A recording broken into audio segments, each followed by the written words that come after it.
জামাতে ইসলামী সম্পর্কে আমাদের কথা খুব পরিষ্কার, ঐতিহাসিকভাবে সত্য। ইসলামের সঙ্গে জামাত ইসলামের কোনো সম্পর্ক নেই। জামাত ইসলাম একটা বিভ্রান্ত রাজনৈতিক দল, মুনাফিকি যার একটা অন্যতম প্রধান কৌশল। লক্ষ্য করুন, সারা পৃথিবীতে ইসলামের যখন জয় জয়কার হয়, তার কিসের আপিলের কারণে, কিসের টানে মানুষ অন্য ধর্ম চিন্তা বাদ দিয়ে বা পরিত্যাগ করে ইসলাম গ্রহণ করেছিল? এক নম্বর কথা, সমতার চিন্তা, অন্যের প্রতি টলারেন্স, অন্য ধর্মের প্রতি টলারেন্স। জামাতে ইসলামে এইখানে, আর ইসলাম মুনাফেকি বোঝেন কিনা আমি জানি না, নিশ্চয়ই বুঝি। মুনাফেকি মানে হিপোক্রেসি, মনের মধ্যে এক বলে আরেক। মুনাফেকিকে ইসলাম প্রথম থেকে কবিরা গুনাহ, সবচেয়ে বড় গুনাহের মধ্যে একটা হিসাবে শনাক্ত করেছে। কেন এটা আপনি বলছেন? যে তারা বলছে কারণে যে আপনি লক্ষ্য করুন তার বিভ্রান্তি এবং মুনাফিকি। উনি এই যে সম্প্রতি আজকেই বা গতকালকে ইসলামী ছাত্র শিবিরের একটা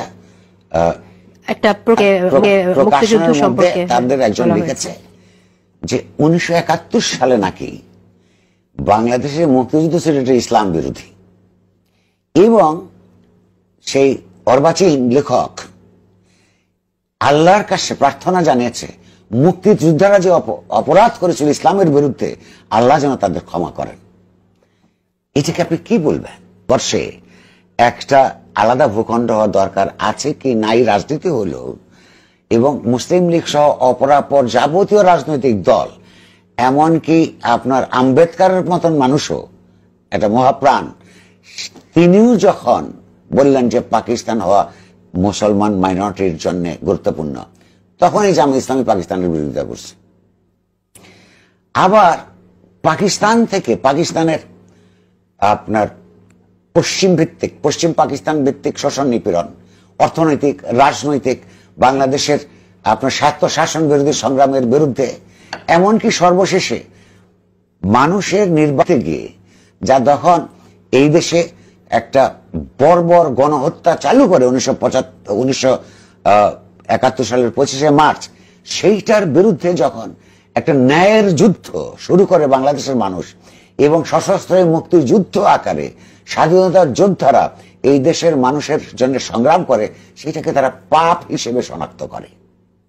এবং সেই ইসলামের নামে, যেটা যে কোনো ইসলামী মানরা তার অপরাপর ধর্মগোষ্ঠীর সংহতির ভিত্তিতে একটা জালেমের বিরুদ্ধে লড়াই করে বাংলাদেশ স্বাধীন করেছে, তাদেরকে এরা বলছে অপরাধী। আর মুনাফিকিটা, এটা তো ছাত্রদের কথা, যারা বড় শিবিররা ছোট শিবিরদেরকে শিখিয়েছে। আর আপনি কোন জামাত ইসলামীর নেতার যদি কথা শোনেন, তার মুনাফিকিটা বুঝবেন।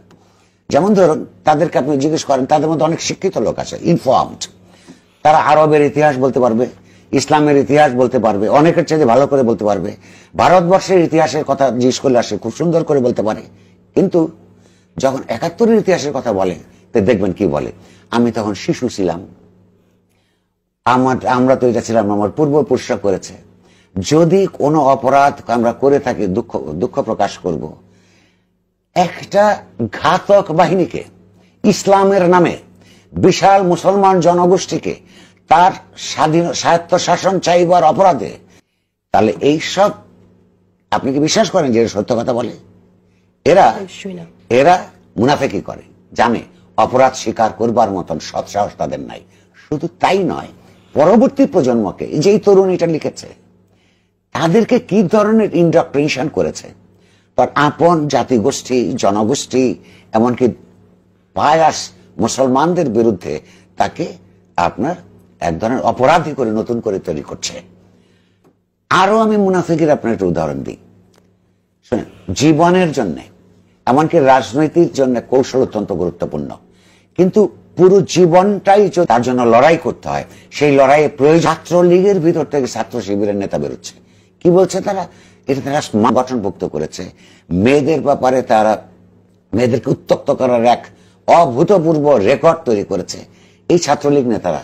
তাহলে ছাত্রলীগ আকারে যে শিবির নেতারা সেই দিন ওখানে ছিল, আজকে যারা ছাত্রলীগের ওই সব নেতাদের বিচার চায়, ন্যায্যভাবে, তাদেরকে তো এই শিবির নেতারা ছাত্রলীগ আকারে যে সমস্ত অপকর্ম করেছে তো হবে। তারা বলতেছে আমি এটা কৌশল ছিল। আরে বাপ, তোমার যদি সমস্ত অপরাধই তোমার যদি কৌশলগত কারণে হয়, তাহলে তোমার আদর্শটা কি? এই ছাত্রদের লেখাপড়ার ব্যাপারে কোনে শুধু আছে টাকা কামাও আর বিয়ে করো, এছাড়া তো আমি দেখতেছি না কিছু। এখন শিক্ষার্থী তো ওইভাবে নাই, শিক্ষার্থী তো এখন রাষ্ট্র চালানো ব্যস্ত। শিক্ষার্থীরা তো আপনি বলেন, আপনি তো আবার খোঁচা দিয়ে দিলেন।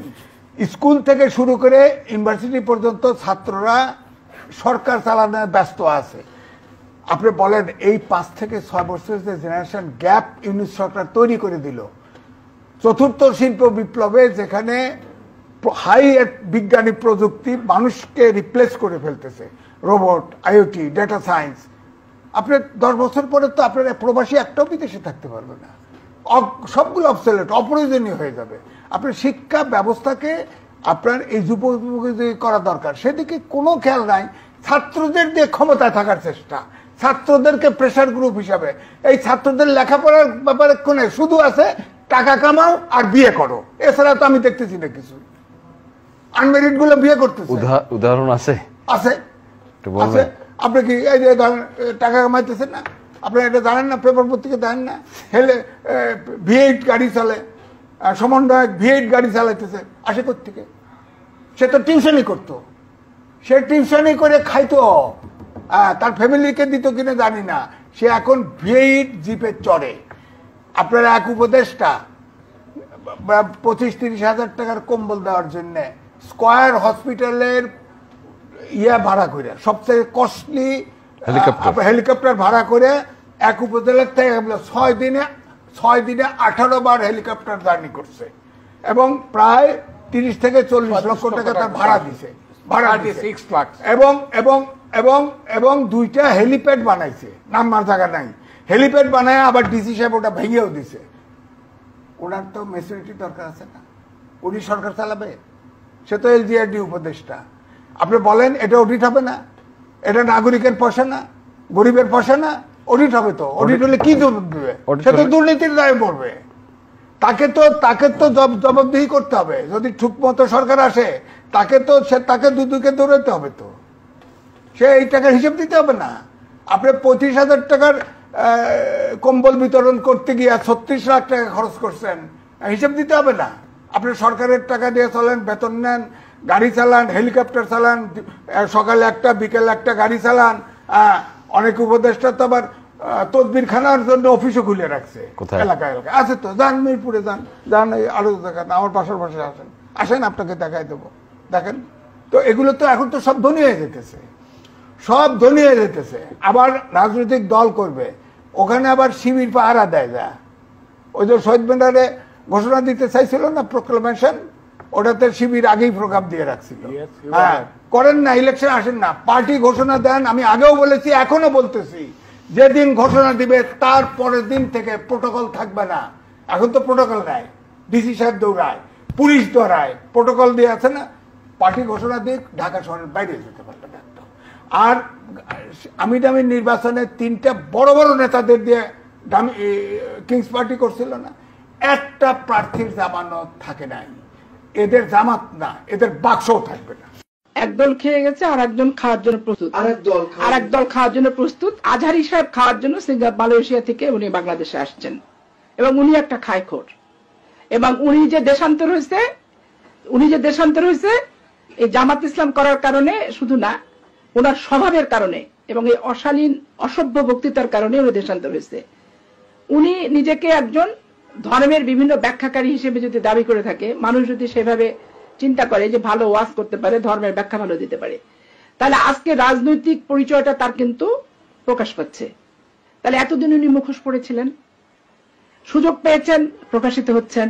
আবার যখন দেখবে সুযোগ নাই, উনি আবার অন্ধকারে ইঁদুরের মতো গর্তে লেজ তুলে চলে যাবে। এটাই স্বাভাবিক বিষয়। এই জন্য একদল খেয়েছে আর একদল খাবে, আর সারা বছর জামাত ইসলাম খাচ্ছে। এদের ক্ষমতাও দরকার হয় না, এদের এমপি হওয়া লাগে না, এদের মন্ত্রী হওয়া লাগে না।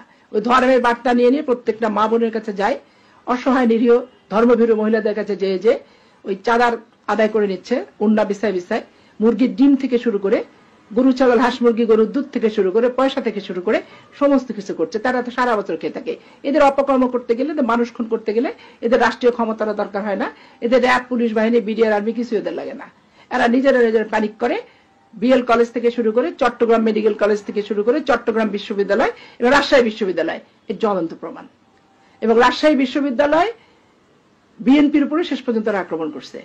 বিএল কলেজে বিএনপির পদধারী ছাত্র দলের নেতাকে এরা হত্যা করছে এবং চট্টগ্রাম বিশ্ববিদ্যালয়ে ছাত্র দলের পদধারী নেতাকে এরা হত্যা করছে। তো তখন তোদের ক্ষমতা লাগে না। এরা নিজেরা প্যানিক করে রাষ্ট্রকে জিম্মি করে সন্ত্রাস করে।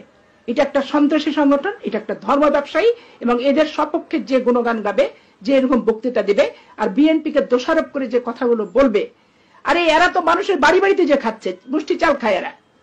এরা গরুর এই যে ওয়াজের নাম করে মুরগি থেকে লাউ থেকে সবকিছু নেয়, ওগুলো বিক্রি করে খায় এরা। এরা ইয়ানতের পয়সা প্রত্যেকটা মানুষের কাছে বাধ্যতামূলক নেয় এবং এদের সংগঠন যে একদিন করবে, যতদিন বেঁচে থাকবে একটু পয়সা দিতে বাধ্য। তো সারা বছর প্রত্যেকটা তৃণমূল পর্যন্ত খেয়ে বেড়াচ্ছে এরা। এক খায় কর, আর একজনের খাওয়ার ইতিহাস বলে লাভ নাই। আর বিএনপি কে টেনে কথা বলার আগে নিজের শুদ্ধতা পরিমাপ করতে হবে। বিএনপি সম্পর্কে কতটুকু সমালোচনা এই সমস্ত ধর্ম ব্যবসায়ীরা করতে পারে তার একটা সীমারেখা নির্ধারণ করা দরকার। সীমারেখা নির্ধারণ করতে না পারলে আলটিমেটলি এরা এমন গহ্বরে ডুববে, ওই 300 সিটে প্রার্থী দেওয়ার ইতিহাস আছে না, 3টা সিট জুটছে, এরকমই জুটবে।